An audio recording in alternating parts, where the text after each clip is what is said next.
Hour one, a very important hour because that's where you will get first impressions about our project, has the title The Homeric Iliad and the Glory of the Unseasonal Hero. And I called it that because there will be in this hour two key words, not just one. Most of the other hours have simply one keyword.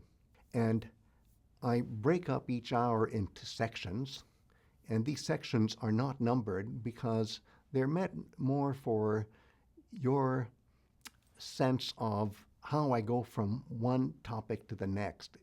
They're more like cues for transition. And so the first section is entitled The Meaning of Kleos. You can see why I say the meaning of, because actually for every one of the 24 hours, I start with the meaning of a key word. And Kleos is such an important word for our project because it's not only glory, it's the glory that is given to a hero by the medium. Then the next section is a much shorter version of epic glory, Kleos.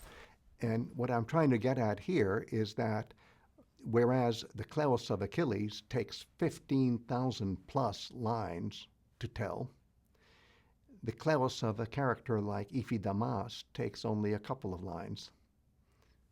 And here you see the distinction between macronarrative and micronarrative, or you can say framing story and framed story. In any case, this is a very, very, very short version of Kleos, and the stakes seem much smaller as far as we are concerned, we who are exposed to the entire Iliad. But the stakes are just as high for the person who dies, who gives up his life in order to get into what is called the Kleos, the glory of the Achaeans. He's not even an Achaean, he's on the other side. Then the next section is called The Immortalizing Power of Kleos as Epic Glory. And here's where I start to explore how you can get more of a reading out of the expression Kleos aphthiton, which I translate in the beginning as imperishable glory. This is in Iliad, Rhapsody 9, line 413.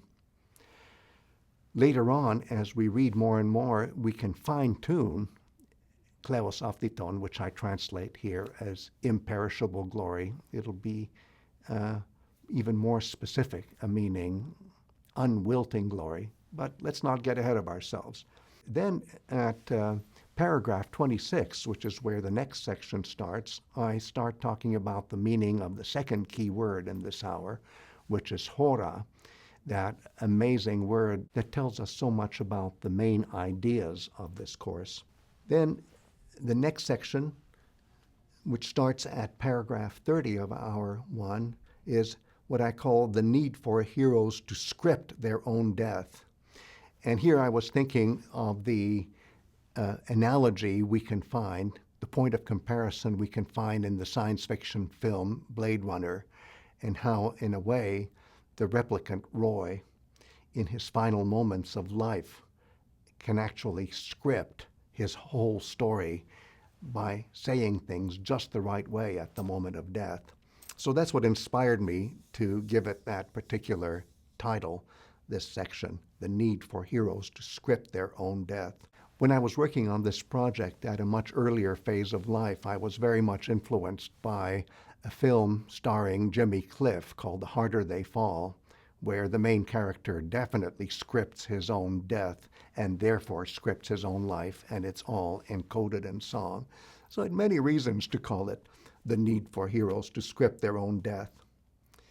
And then I have a section starting at paragraph 35 called Herakles as a Model Hero. And it's a tricky title for this section because I'm thinking not only of models for us in the modern world. No, I'm not really thinking of models for us in the modern world. I'm thinking of what would be a model for Achilles. And Herakles is a kind of model, and that's what we explore when we do the close reading of text C of our one. And then the story of Herakles, and all we have is a plot outline from the ancient world. If we want to see the whole picture of the labors of Herakles, you really have to get it from a source that's not particularly beautiful in form, even if it's beautiful in content. And so I just give a plot summary, but the plot summary itself will open, I think, so many doors for you as you try to come to grips with the figure of Achilles. The next section, which starts in paragraph 49, which I call Herakles and the idea of the hero, I try to show that even the name Herakles really captures some of the basic principles that are at work when we try to come to grips with what a hero is in the context of the hero story. And then the next section, Achilles and the idea of the hero, what I try to do is loop back and see how the model of Herakles helps us understand even better what Achilles is all about and what his characteristics are as a hero. And I even try to itemize what are the things that make a hero a hero. And then, last but not least, the last section is called Achilles and the Meaning of Kleos. And here, after we've seen the very interesting analogy of Herakles, we take those criteria and apply them again to Achilles. And now we see, I hope, a deeper meaning of Kleos as it applies to Achilles. Why is Kleos the medium of Achilles?